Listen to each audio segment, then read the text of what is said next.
What's up, everyone? Welcome back to the channel. A boxing match between Jake Paul and Mike Tyson would bring together two fighters with very different skill sets, experience levels, and fighting styles. Here's a breakdown of the factors influencing each fighter's chances. Advantages for Mike: experience and technique.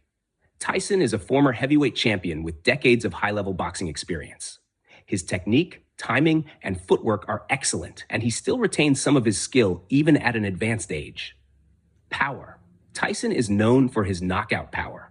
Even though he's much older, he demonstrated in his exhibition match with Roy Jones Jr. that he still has significant punching power. Intimidation factor.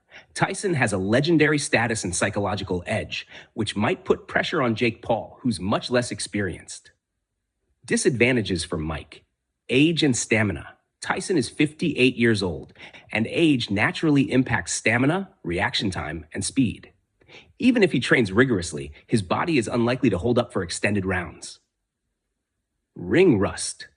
Tyson's recent fights have been exhibition matches, which are less intense than sanctioned professional fights. He may not be prepared for a younger, more aggressive opponent if they go full speed. Unconventional style of opponent.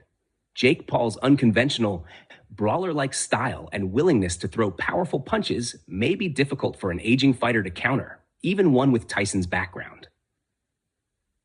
Advantages for Jake Paul: youth and stamina. Jake Paul, at 27, is much younger and has the stamina and endurance to fight longer and harder rounds. This would give him an advantage, especially if he drags Tyson into later rounds. Training and commitment. Paul has dedicated himself to boxing over the last few years and has worked with skilled trainers, making steady progress in his technique, speed, and understanding of the sport. Size advantage. Jake Paul has a height and reach advantage over Tyson, allowing him to potentially maintain distance and land jabs and combinations while staying out of range. Disadvantages for Paul: inexperience. Despite his recent wins, Jake Paul is still relatively inexperienced and lacks exposure to truly seasoned fighters. He has mostly fought other YouTubers, MMA fighters past their prime, and retired athletes. Skill gap.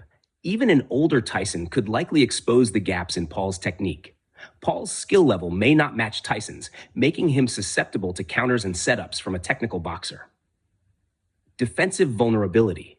Jake Paul has shown weaknesses in defense, and if Tyson connects with a solid punch, it could be devastating given Tyson's power.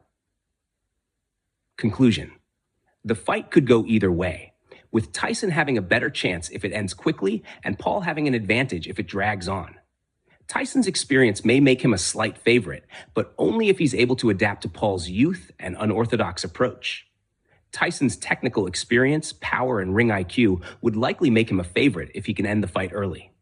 However, if Paul takes the fight into the later rounds, his youth and conditioning may give him an advantage. Paul might aim to tire Tyson out, focusing on defensive moves and waiting for an opening.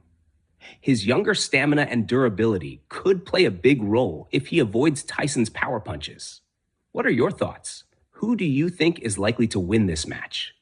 Do you think we will actually get to see a Rocky Balboa kind of fight, or do you think it will be one-sided? Share your comments. Thanks for watching. Don't forget to like and subscribe to the channel.